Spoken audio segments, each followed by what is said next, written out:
In this video, I will show you how to convert currency in Google Sheet. So first things first, start by opening the Google Sheet where you want to perform the currency conversion. First, click on the cell where you want the converted amount to appear.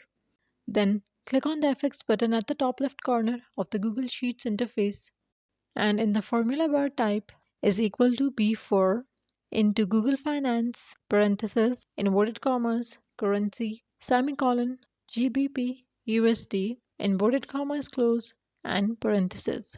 Here B4 is the cell that contains the amount in GBP, and then press enter and you will see the converted amount in USD. And there is also a second method which you can apply to convert currencies. For this, what you have to do is click on the cell that contains the amount. Let's say it's B4 cell.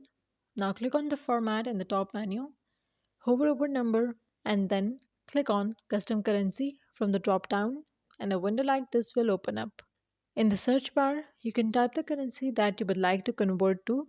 In my case, I want to convert currency into USD, so I enter here USD.